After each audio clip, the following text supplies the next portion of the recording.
Josh Green here for Tungsten Tales. Like to be joined by Jack Main. Jack, how you doing, mate? Yeah, not too bad, thank you. Yourself? Not too bad at all. Not too bad at all.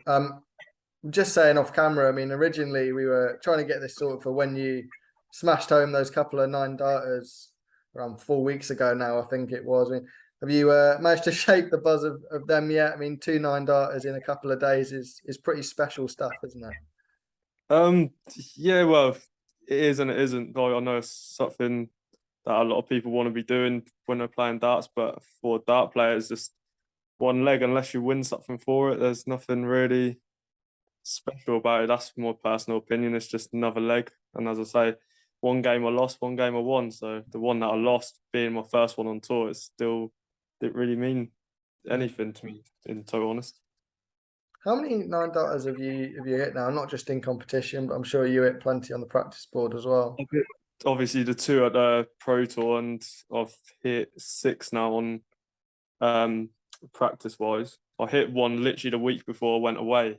It's on the Pro Tour as well, so well, I felt like it was coming. Yeah, it certainly was.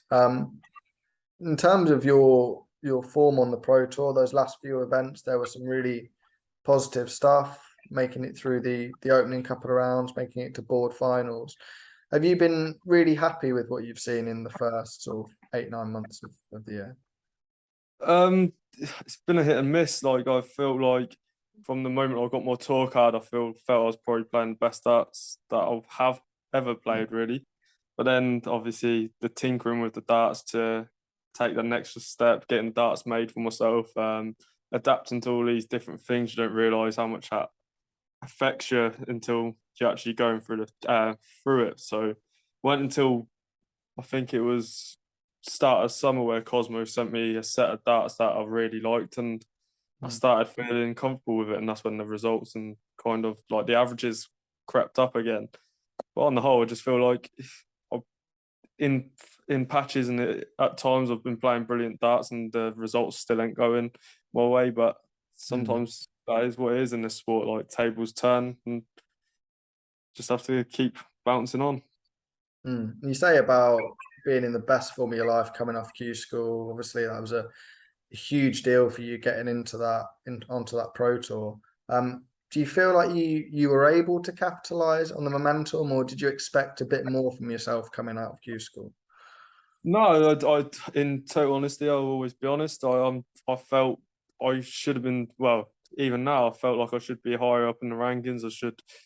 I've won a lot more games than I have. If you look back at the start of when I was on the Pro Tour, there's a lot of games where there's little minor mistakes that cost me, and obviously cost me the wins. But yeah, it's one of them. Like I made the decision to obviously change darts, and that obviously didn't go my way. You can see if you go back through the averages in the games, you can see the pattern where it was changing. Then when I got comfortable again, but that's one of them things in sport. Like you always try and get the better out yourself, and if you want to change something, you have to give it some time. And obviously that hasn't really paid off in my respect. But one of them, I've tried it, and we go again. We've seen it with so many players over the years switching darts. I mean, Peter Wright's the obvious one, but Michael Van Gogh, and more recently going to Winmau after playing with those previous darts for pretty much all of his career. Even such a fine change in the equipment can make such a big difference, and it can take a while, can't it?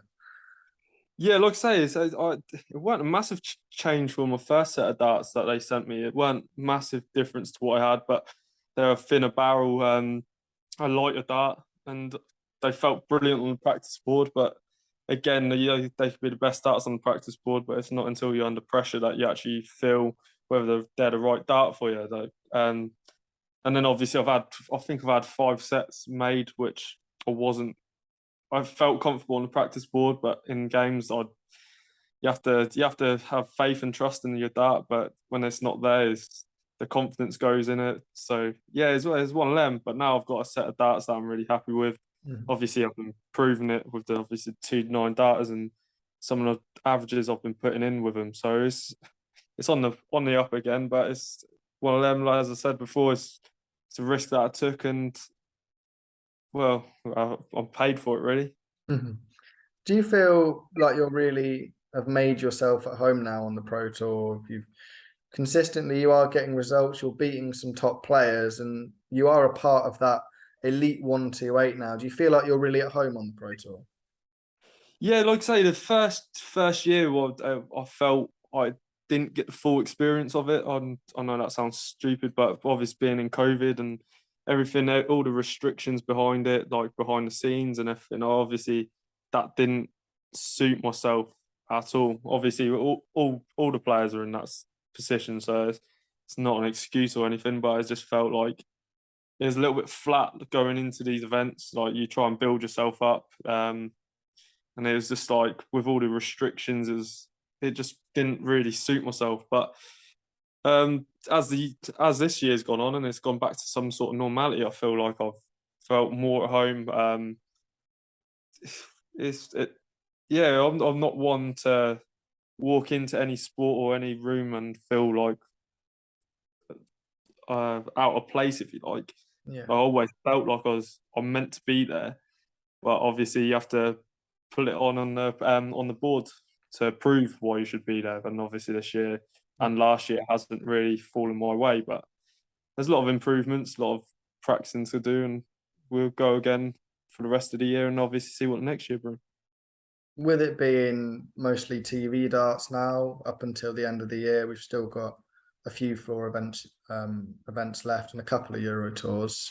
For you, I mean, what is the aim and what are the targets for the next 2 months? Will it just be hitting the practice board hard and making sure you're ready for when you are back on the PDC circuit?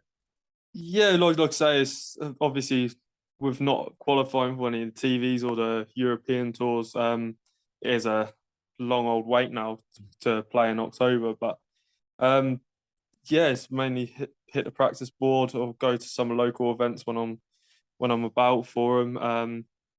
And yeah, just get ready for what's to come. Like I say, you never know until the last dart's thrown where you could be. I know I'm a long way off keeping my tour card for next year, but I'll just do exactly the same before I got my tour card, get myself prepared. Obviously, see the year out, see what brings. If I qualify for the Worlds through the qualifier or the Grand Slam, brilliant. But if I don't, it's not a massive deal. Like I say, I've had the experience that money can't buy, and it's now to try and kick on from the rest of this year and next year.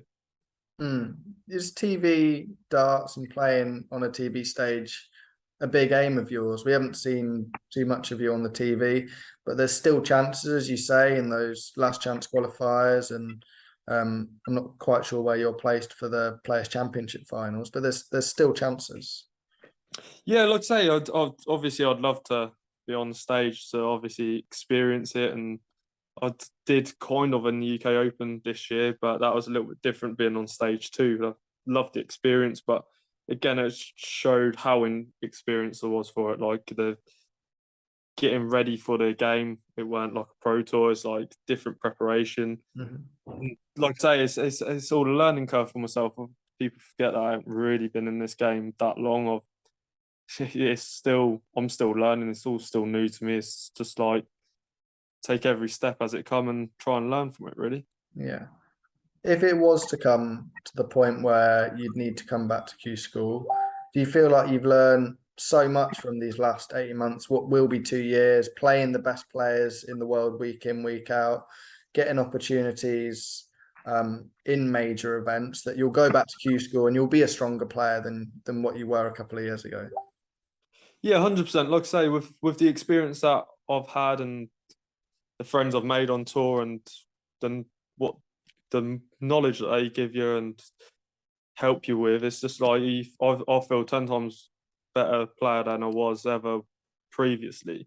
These 2 years have like molded me into a better player, if you like. But whereas previously I was going on development tour and challenge tour, and it was just like I know I can play that. It's can I bring it there? But now it's more like I know I can play that, and I know I can bring it there. So it's not it's not me shocking myself if I play well anymore. I know it's there. I practice 10 times better than what I'm playing at the moment. So it's just like there's more belief in myself and confidence. It's just bringing it there again, and if I do go to Q school, I am confident enough to believe that I can go through it again. I've done it once. There's no reason why I can't do it again. Who's been a help to you? You say people in darts have been a help. Is there any names you can mention? Yeah, like the best three, or four, should I say, is Gary Anson, Adrian Lewis, Michael Smith, and Ian White. They're the four lads that I have sat with since I started and made good friends with. So their help and knowledge and support that they've given me is second to none. So obviously you pick their brains because they've been there and done it. Like I say, you got two world champions on the table. You got Michael Smith that's pushing for a world title, and Ian White was at one point one of the best floor players about. So obviously you'd be silly not to take anything from those boys. And with Michael and Adi as well, two players that were really at the top of their game and still are at the top of their game at a young age. They were both throwing in some incredible darts in their early 20s. I'm sure you can relate to and you can speak to them about their experiences when they were younger and you can feed off that. Yeah, of course. Like I say, it's like in any sport. Like you can rack the brains off anyone, whether it's boxing, football, rugby, darts, anything. But then you have to try and adapt it into your own games. What's good for one is never good for another, or and vice versa. So it is one of them. Like you can take bits, you can learn bits, and then you have to try and adapt it into your own game. And if it works for you, brilliant. If it don't, then that's obviously not the right way for you. If you know what I mean. Like everyone's got a different preparation style, or different things they do before an event, or their practice routines, whether they practice or not, even the week before, 2 weeks before you even go away for an event. Everyone's preparation is different. So obviously you have to, it's one of them, it's finding a happy medium, what suits you, and obviously listen to the people around you. And like as I said before, there aren't many better people than the people that I've obviously been around for the last 2 years to get the information from. Mm. While I have you here, I thought we'd chat a little bit about your previous sporting endeavours in football. Obviously, Norwich City youth player playing at Lowestoft. The transfer came to darts when an injury came about. Is that right?